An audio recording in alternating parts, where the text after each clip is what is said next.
Hello everyone, and welcome to Dare Costa Plays Amnesia The Dark Descent. I was asking for what people would want to see me play next, and it seemed like I got a few suggestions for this, and I really wanted to jump on the chance.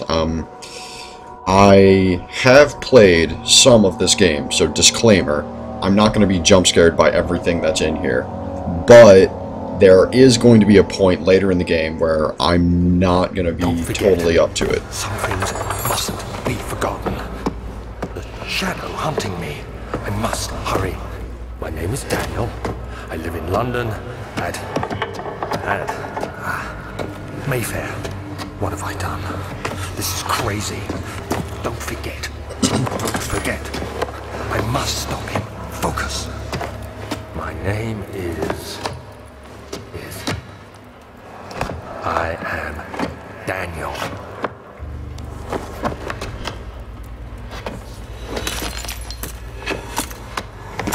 Alright. There's your intro scene. So yeah, like I said, I've played some of this before. This is not going to be entirely new. This is not going to be an entirely legitimate reactions. But, like I said, there's also a point where I haven't played up to. I'm not going to reveal that point for sake of not revealing spoilers of the game.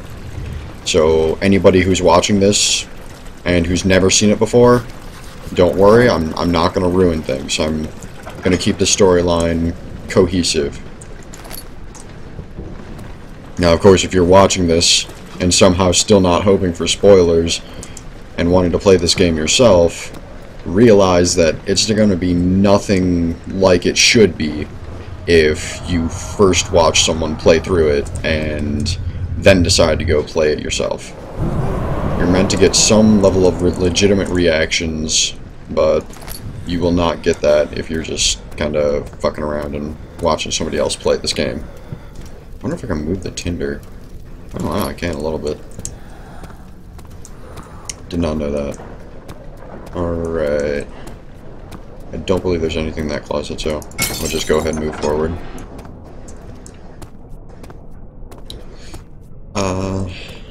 I don't know the entire storyline of this game. I know it was made by a small indie company, and it is amazing for what they had to work with. Like, one would not have expected such a thing to come out of them. Oh, jeez. It really doesn't want to let me control the mouse right there. Come on. I'm not sure if there's anything. No, there's nothing in that. Alright. And this game does have a good number of jump scares, so let me go ahead and demonstrate. There you go. And also let me explain some of the basic mechanics of the game as well. So, the most important mechanic, I would say, is sanity, which is different from most games. It's the mental condition of the character you're playing as, and I'm sure you can remember his name at this point. Anyways, as you witness things that are unsettling, or if you're being chased by a monster, things like that can ruin and wreck your sanity and just totally drag on your nerves. And in doing so, those events have a fairly good likelihood of making you go a little bit crazy, and potentially you'll end up falling on the floor. You know, just what you would expect from someone who just saw something really disturbing. Now, you can also regain your sanity to an extent by standing in the light and just kind of waiting for a second.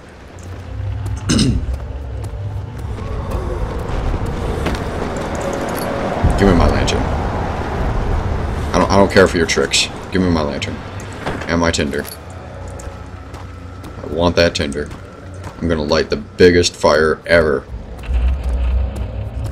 I wonder if... I imagine there have been runs where people have done this without using a single tinder box. I don't imagine it's hard or impossible by any means, so... I'm not sure if I would try that or not, but we'll see. there's really not much you can use it for, so I potentially might end up doing that. But for the beginning part, I'm just going to kind of screw around a good bit. As well, I'm going to read the letters, so I'm also going to see if I can't put an annotation somewhere so that those people who don't want to see them can skip over I wish them. I could ask how much you remember. I don't know if there'll be anything left after I consume this drink. God willing, the name Alexander of Brandenburg still invokes bitter anger in you. If not, this will sound horrible. Go to the inner sanctum, find Alexander, and kill him. His body is old and weak, and yours, young and strong.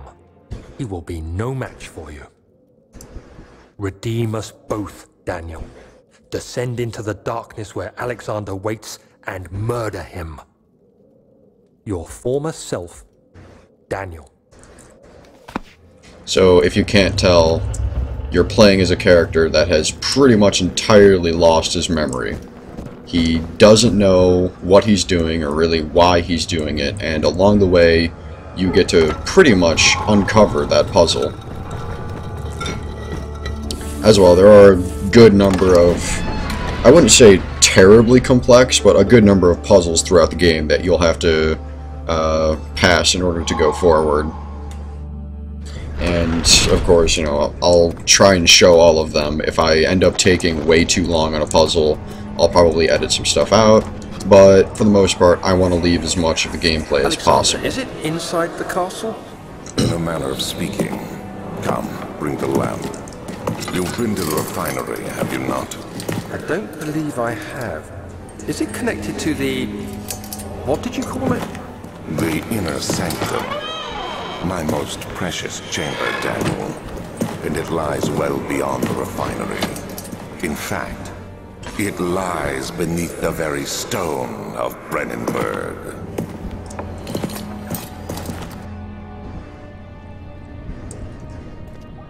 So, this is the direction you're supposed to go, but as you can see, it's blocked off. It's tough and pliant. It can't be torn by hands or tools. So you have to find a way to either get around it or get through it. And I'll let you go ahead and guess as to which one is going to be the end result. Now, there's also a lot of extra rooms and extra areas in this game that you'll usually find it very useful to explore, because you'll get all sorts of nice extra items. The main items, of course, are just the tinder boxes, the oil, and I believe a substance known as laudanum, which helps you to restore your health when you get hurt.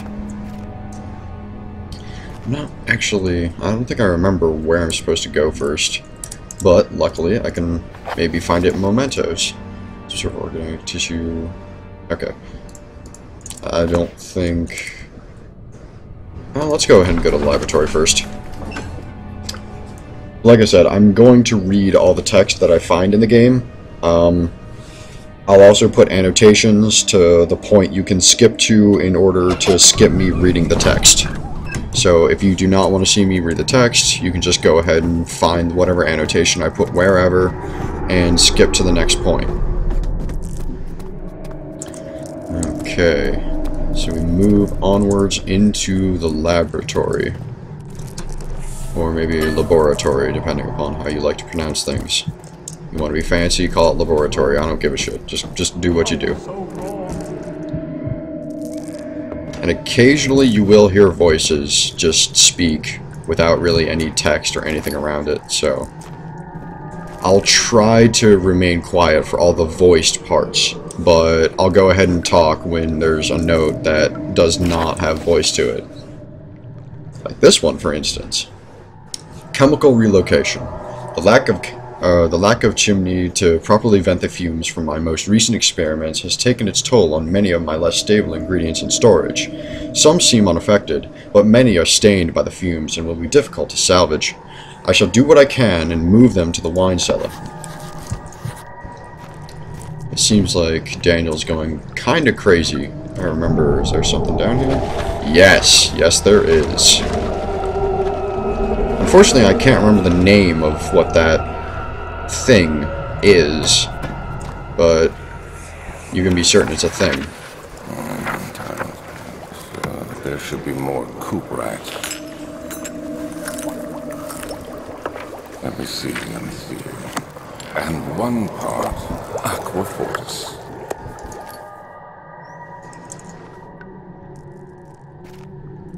So Cooperite and Aquafortis. 2 ingredients that I might need for something. And a chemistry pot to mix them in. How lovely. And more tinder. Ooh. Oh, one of these things. They're kind of like memory storage units, if I can say that. One day I will return. If it wasn't for the thought of you, my love, I wouldn't be able to go on. When I find myself doing terrible things, I take comfort in you. As long as I am able to think of you and long for a life together, I know I'm better than the others. I weep for them. They lust for power without restraint, where I only crave fair judgment and a safe return. And now a note. Early alchemy experiment. This is my 3rd attempt to produce artificial vitae. The former compounds lack the potency I need, but I sense I'm close. Calamine and orpiment are a given, and the Cooperite binds them well. This time I will attempt Aqua Regia instead of Aqua Fortis, in hope it will produce a more even solution. The experiment was unsuccessful. The solution is highly acid and proves impractical to put to any use except as a detergent. Organic tissue reacts especially violently to the solution, and should be handled with the greatest care. I might be able to use the recipe, but I'm losing hope that I will find an alchemic solution to my predicament. Alright, so now we know how to make a highly acidic sort of solution. And of course, you can probably guess what that's going to be used for. So now, we exit the laboratory and try to find where we might get these ingredients. Which, if you recall, he said that he moved most of his ingredients to the wine cellar. Now, I'm sorry for talking over the middle... Oop. Oh. Well, missed that. I'm sorry for talking over the middle sections and not properly reading that, but there is only so much I can hit and talk about. So yes, the wine cellar was locked and you need to find a key for it. Now, where can we find a key for it? Since that door is locked, and that's the way we came from, there's really only one way to go. Thankfully, some of this stuff is rather easily linear. You can tell where you need to go, what you need to do, to some extent. Not to an extreme extent, but to some extent. Alright, I don't think you can do anything in here. Yeah. But there is a tinder. Wonderful. I'm not going for 100% completion or a speed run or anything like that either, so I'm just going to play. He fell to the kitchen floor. Tears were beginning to well in his eyes as he received the first kick in his stomach. Hazel remained hidden, in fear she too would be punished. Now, I've heard those transition scenes actually contain some sort of story, but I'm not certain about that. And you can hear there's something moving around somewhere. Some sort of monster making some sort of sound. Alright, another note. 16th of May, 1839. The unflinching African sun has continued to plague our expedition, making it impossible to dig until dusk. How Professor Herbert managed to find the location in these vast plains of nothingness remains a mystery to me. When I asked him about the tomb again, he told me about the legend of Tin Hanan, the mother of us all. An interesting story in its own right, but I can't help feeling there's more. Late tomorrow, I should... Ah, crap. I skipped through that. Let me see if I can't get back to it. I am very sorry. Okay. tomorrow later that evening, we uncovered a passage beneath the dunes leading to a sand-covered stone structure. The professor was confident it was the tomb we sought and ordered the others to clear the way late into the dark old night. Tomorrow I shall lead the men into the ancient structure, hoping to reach the burial chamber. No matter what the professor is keeping from me, the dig should yield something interesting to take back to London and the British Museum. So sorry for breaking that up. I didn't realize that it would continue regardless of whether or not I clicked. So it skipped to the second page, and when I clicked it skipped to the third.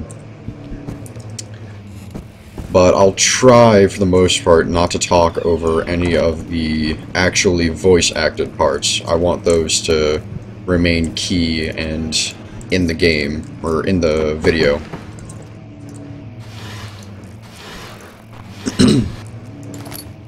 A lot of this game, however, is pretty simple. It just consists of running away from monsters. Alright, so Wilhelm's contract. I hereby offer my full attention and services to Alexander, Baron of Brennenburg. This contract will reign for a total of 3 years, when my freedom shall return to me. In addition, Alexander, Baron of Brennenburg, is to recommend my services at the Royal Prussian Court and within the sanctum of the Order of the Black Eagle. May no man break this seal. Wilhelm, House of Garrick.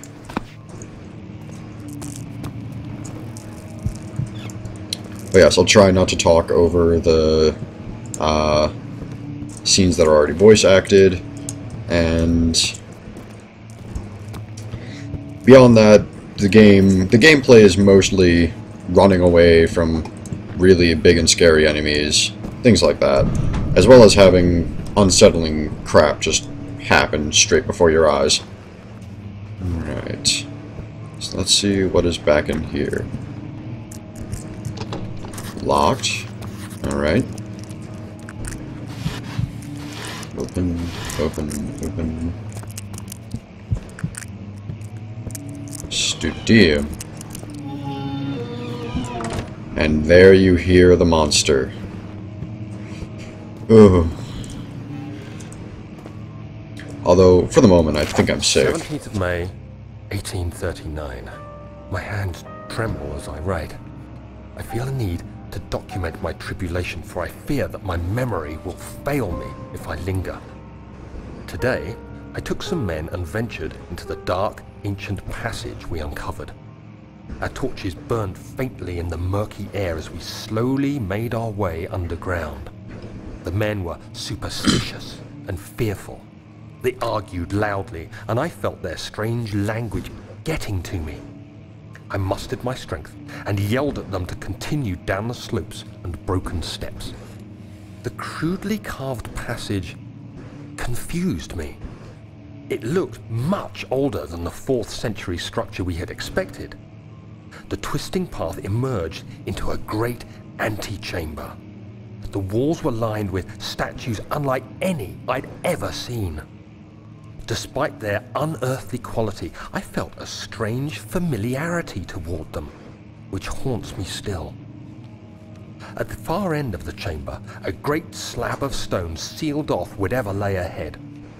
I gave the order to raise it, and as I pushed through the narrow space, the heavy stone suddenly dropped, sealing me inside. I was trapped. So there you kind of get a little bit more background of what Daniel was doing and what exactly was happening with him. He was obviously an archaeologist at this point, but he was not an archaeologist with the Baron of Brennenburg. People sometimes think that, but he was just kind of... He wasn't on his own, but he was not with Alexander, which is the... I guess the name of the main villain that is the person Daniel is wanting to kill.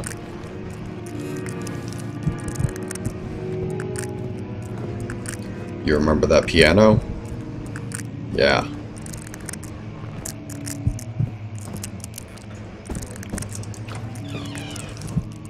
But like I said, I'm fairly certain this is a safe area, so I'd be rather surprised to see a big scaly-ass monster somewhere around here.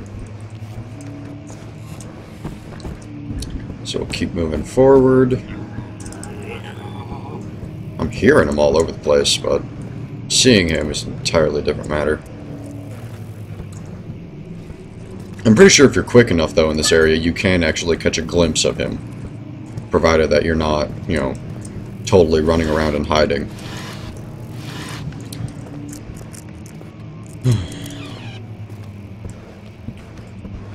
Okay. Yes, here we are.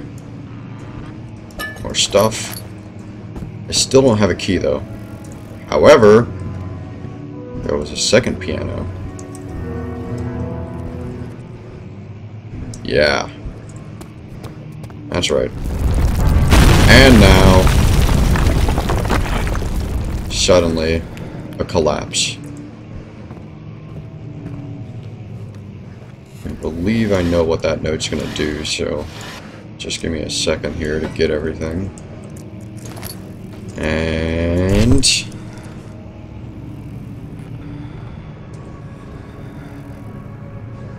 Daniel shudders to his core. 17th May, 1839. After pounding the unforgiving stone wall for what seemed like an eternity, I realized it was hopeless. I was trapped. I fell to the ground, gasping for air, trying to focus. That's when I saw a faint blue shimmer. My weakened body was heavy to carry, but I managed to push myself toward the enchanting light. It was waiting for me. Enclosed in dark nothingness, I felt myself drawn to the mystic light. And if you try to turn the camera away from it, it automatically turns it back. I reached out, closing it in my hands. The faint glow escaped my fingers and began to spark brightly and spirit me away, unlocking alien memories of spiraling towers, endless deserts, and impossible geometry. The next thing I can remember is the grating sound of stone being lifted, the voices of the Arabs pulling me to safety, and grasped firmly in my hands was the broken pieces of a most peculiar relic.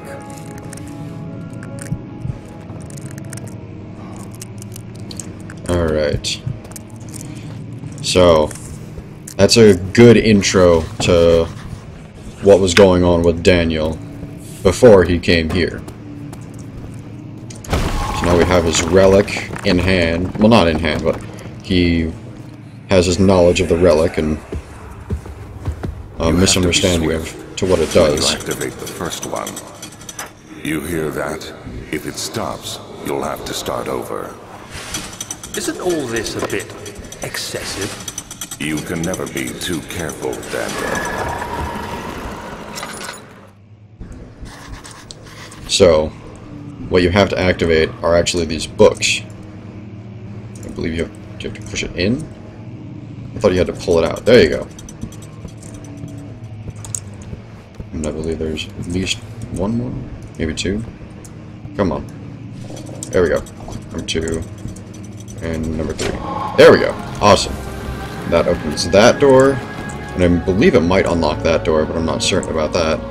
And there's also another note here. Can get this. Bam. We're good. And time to do some more reading. Altstadt in Brandenburg Castle, 1801. Another region rich with lores is Altstadt, deep within the East Prussian woods. For centuries, there have been stories surrounding the hamlet and its neighbor, Castle Brandenburg. The quiet forest-clad mountains, dressed with the scarlet lakes, is as picturesque as can be, albeit the area is haunted by the dark. Ask any local, and you'll hear proof of the widespread superstition. All travelers should indulge themselves in such conversations, since it will certainly serve as exciting entertainment. All of them have their own twists on the tales, but there are some motifs that keep reappearing. The Gatherers. This story reaches all the way back to the time of the 30 Years' War. It is said that soldiers who abandoned their duty got lost in the cold, dark woods, and were forever damned to roam the grounds. Their bodies, wrought by their tainted souls, have left them disfigured and empty of essence. Many have cited them over the years and described them as horrid revenants. They move silently through the woods, shying away from any beholder. They are called gatherers as they seem to follow some ambition to steal living creatures. It is their prey which can be heard struggling inside damp burlap sacks, dragged behind them which reveal their presence. What dark scheme do they follow?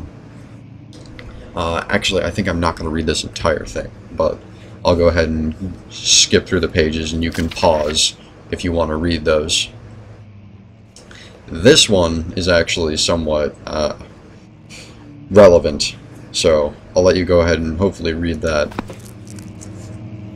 Alright, well, I want to get past at least this room before I end the video.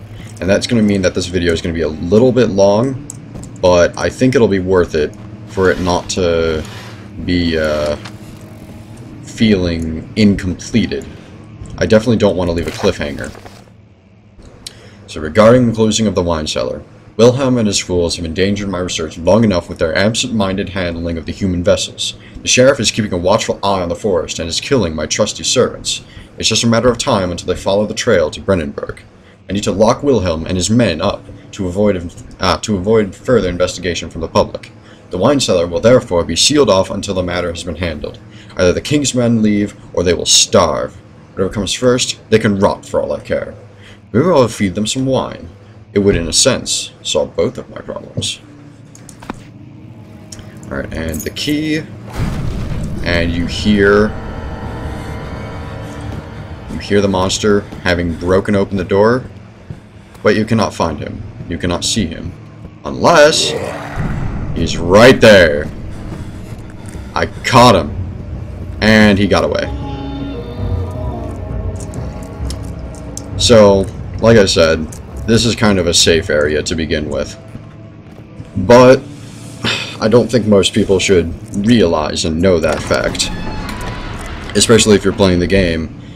The environment will be a little bit chilling, and honestly, just from listening to it, it was a little bit odd. And of course, they just do so many weird things, like this red stuff, which will be explained later, don't worry, but I'm not going to reveal it. Alright, so I hope this was at least a somewhat informative first episode, and I'm sorry that I did play a little bit of this beforehand, because it means that, unfortunately, this can't be a total reactions video. But I'm fairly certain that somewhere soon here, I'm gonna go from knowing exactly what I'm doing to knowing nothing of what I'm doing. So I hope you guys stick around for that long, and I'll be sure to make a posting about it when I'm no longer aware of most of what's going on. I hope to see you guys in the next video. If you enjoy my content, of course, it always is very helpful to like, comment, subscribe, and share with pretty much anyone you know. And I hope to see you guys next time. Toodles!